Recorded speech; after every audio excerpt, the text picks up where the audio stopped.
Nutrition அப்படிங்கிறதுல இன்னைக்கு நம்ம பார்க்க இருக்க டாபிக் வந்து ஐசோலூசின். புரோட்டீன்ஸ்ல வந்து 9 எசென்சியல் அமினோ ஆசிட்ஸ் இருக்குன்னு பார்த்தோம். அதுல ஒண்ணுதான் இந்த ஐசோலூசின்.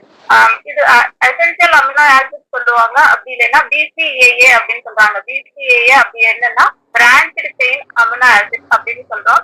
இந்த 9 எசென்சியல் அமினோ ஆசிட்ஸும் நம்ம பாடி உற்பத்தி பண்ணாது. நம்ம எடுத்துக்கிற உணவு மூலமா மட்டும்தான் பாடி உடம்புக்கு கிடைக்கும். நம்ம சாப்பிடுற சாப்பாட்டு மூலமா மட்டும்தான் நமக்கு பாடிக்கு இது கிடைக்கும். ஐசோலூசினோட கெமிக்கல் ஃபார்முலா அப்படின்னு பாத்துக்கிட்டோம்னா C6H13NO2. 2002 அமெரிக்கால இருக்கிற இன்ஸ்டிடியூட் ஆஃப் மெடிசன்ல வந்து ஃபுட் அண்ட் நியூட்ரிஷன் போர்டு இருக்கு. அவங்க வந்து இந்த 9 எசென்சியல் அமினோ ஆசிட்ஸும் நம்ம எவ்வளவு எடுத்துக்கணும்ன்ற ஒரு ரெக்கமெண்டேஷன் கொடுக்குறாங்க. அந்த ரெக்கமெண்டேஷன் படி பாத்துக்கிட்டோம்னா இந்த ஐசோலூசின் நமக்கு எவ்வளவு தேவைப்படுதுன்னா 19 milligram of isoleucine per KG body weight அந்த டெய்லி பேசிஸ்ல எடுத்துக்க சொல்றாங்க. பாத்தீங்க ஃபார் எக்ஸாம்பிள் ஒருத்தங்க 19 கேஜி இருக்காங்க, அப்படி 50 கேஜி இருக்காங்கன்னா 50 into 19 மில்லிகிராம் ஐசோலூசின் அவங்களுக்கு தேவைப்படுதுன்னு அர்த்தம். ஐசோலூசினோட செயல்பாடுகள் அப்படின்னு பாத்துக்கிட்டோம்னா குளுக்கோஸ், புரோட்டீன் மற்றும் ஃபேட் மெட்டபாலிசிட்டி இது நமக்கு ரொம்ப ஹெல்ப்ஃபுல்லா இருக்குது. அதுக்கப்புறம் பார்த்தோம்னா நம்மளோட வளர்ச்சி மற்றும் நோய் எதிர்ப்பு சக்திக்கு தேவையான புரோட்டீன் உருவாக்கத்துல வந்து இந்த ஐசோலூசின் வந்து முக்கிய பங்கு வகிக்குது. நம்ம ரத்தத்துல இருக்க ஆர்பிசி, அதாவது ரத்த சிவப்பணுக்கள், இது புதிய ரத்த சிவப்பணுக்கள் உருவாகிறதுக்கு முக்கிய காரணமா இருக்குது.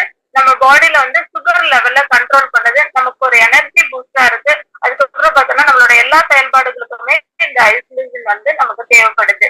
நெக்ஸ்ட் மசில்ல ஏதாவது காயம் ஏற்பட்டுச்சுன்னா அதை ஹீல் பண்றதுக்கான ஒரு ஹீலிங் இதா இருக்கிறோம், சீக்கிரமா ரெடி ஆகுறதுக்கு வந்து இந்த ஐசோலூசின் தேவைப்படுது. அப்புறம் மசில்ல வந்து கொழுப்புகள் சேராம இந்த ஐசோலூசின் பார்த்துக்குது. நமக்கு ஐசோலூசின் பற்றாக்குறைனால என்னென்ன ஏற்படுது அப்படின்னு பார்த்தோம்னா அது 2 டைப்பா பிரிக்கிறாங்க. ஷார்ட் டேர்ம்ல என்ன நடக்குது, லாங் டேர்ம்ல என்ன நடக்குது. ஷார்ட் டேர்ம்ல பார்த்தோம்னா ஆக்சிஜன் நமக்கு கொண்டு போறது ரொம்ப தடைப்படுறங்காட்டி நமக்கு என்ன ஆகுதுன்னா வீக்னஸும் ரொம்ப டயர்டாவும் ஃபீல் பண்றோம். நெக்ஸ்ட் பாத்தீங்கன்னா குளுக்கோஸ் இது மூலமா நமக்கு கிடைக்காம போறங்காட்டியும் பாடி மசிலோட வீக்னஸ்னாலயும் நமக்கு காரணமே இல்லாத வெயிட் லாஸ் ஏற்படுது. குளுக்கோஸ் வந்து உடம்புக்குள்ள, அதாவது இந்த ஐசோலூசின் வந்து நமக்கு வந்து ஆக்சிஜனை உடம்பு பூரா கொண்டு போறதுக்கு யூஸ் ஆகும், பாடிக்குள்ள கொண்டு போறதுக்கு யூஸ் ஆகும். அது தடைப்படுறங்காட்டி நமக்கு என்ன ஆகுதுன்னா ரத்தத்துல சர்க்கரையோட அளவு கம்மியாகுது. நெக்ஸ்ட் இதோட முக்கியமான இதுன்னு பார்த்தோம்னா ட்ரெமர்ஸ் அப்படின்னா உடல் நடுக்கம், நமக்கு ஆக்சிஜன் போறது தடைப்படுது. நெக்ஸ்ட் பாத்துக்கிட்டோம்னா பாடி மசில் மெட்டபாலிசத்தோடது தடைப்படுது. அப்படிங்கிறதாட்டி நமக்கு நடுக்கம் ஏற்படுது. இதோட லாங் டேர்ம் டிசார்டர் அப்படின்னு பாத்துக்கிட்டோம்னா பிரெக்னண்டா இருக்க லேடிஸ்க்கு வந்து இந்த ஐசோலூசின் பற்றாக்குறை ஏற்படுறப்போ அவங்களுக்கு பிறக்க போற குழந்தைக்கு வந்து இந்த எம்எஸ்யூடி அப்படின்றது மேப்பிள் சிரப் யூரின் டிசீஸ்னு சொல்லுவாங்க. இந்த மெட்டபாலிக் டிசார்டர் அந்த குழந்தைக்கு ஏற்படுறது இந்த ஐசோலூசின் பற்றாக்குறைனால வருது. இது ஃபுட் மூலமா தான் எடுத்துக்கிறோம் அப்படின்னு நம்ம சொல்லியிருக்கோம். இது என்னென்ன ஃபுட்ல நமக்கு கிடைக்குது அப்படின்னு பாத்துக்கிட்டோம்னா 2 டைப் ஆஃப் ஃபுட் இருக்குது, வெஜ், நான்வெஜ். நான்வெஜ் அப்படின்னு பார்த்தோம்னா எக்ல என்னென்னு பார்த்தோம்னா காடை முட்டை, நாட்டுக்கோழி முட்டை, நம்ம பிராய்லர் எல்லா வகையான முட்டை வகைகள்லயும் இந்த ஐசோலூசின் கிடைக்குது. எல்லா அமினோ ஆசிட்ஸுமே இதுல கிடைக்குது. நெக்ஸ்ட் வந்து பார்த்தோம்னா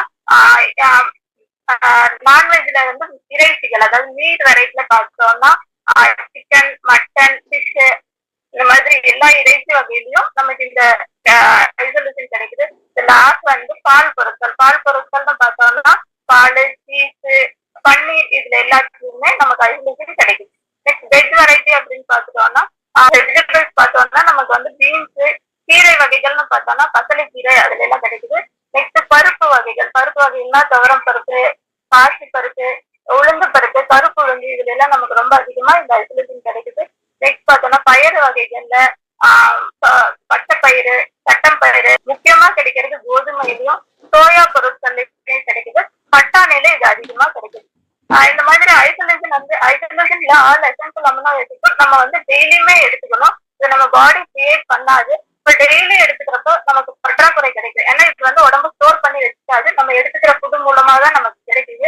அப்படி ஃபுட்ல டெய்லி எடுத்துக்க முடியுமானா அது வந்து ஓரளவுக்கு நம்மளால எடுத்துக்க முடியும். அப்படி பற்றாக்குறை இல்லாம இருக்கிறதுக்காக தான் நம்ம இந்த துணை உணவுகள் அப்படின்றத பாக்குறோம். நம்ம கிட்ட இருக்க அப்படி துணை உணவுகள்னு பார்த்தோம்னா நியூட்ரிலைட்டோட ஆல் பிளான்ட் புரோட்டீன் பவுடர்ல வந்து இந்த நமக்கு வேணுங்கிற 9 எசென்சியல் அமினோ ஆசிட்ஸும் கிடைக்குது. இதுல நமக்கு இருக்கிற ஐசோலேஷனோட அளவுன்னு பார்த்தோம்னா 390 மில்லிகிராம் வந்து ஐசோலேஷன் இந்த ஆல் பிளான்ட் புரோட்டீன் பவுடர்ல வந்து நமக்கு ஐசோலேஷன் கிடைக்குது. இது ஒரு ஸ்கூப்க்கு 10 கிராம் எடுத்துக்கணும். இதுல 8 கிராம் வந்து நமக்கு புரோட்டீன் இருக்கு. ஐசோலேஷனோட அளவு பாத்தீங்கன்னா 390 மில்லிகிராம் இதுல இருக்குது. நெக்ஸ்ட் இன்னொரு ப்ராடக்ட்னு பாத்துக்கிட்டோம்னா புரோட்டீன் ரிச் கிரீன் டீ. இதுலயுமே ஐசோலேஷன் இருக்கும், எல்லா எசென்சியல் அமினோ ஆசிட்ஸும் இருக்கு. இதுல இருக்க ஐசோலேஷனோட அளவு அப்படின்னு பாத்துக்கிறோம் 399 மில்லிகிராம் வந்து ஐசோலேஷன் இந்த புரோட்டீன் ரிச் கிரீன் டீல இருக்கு.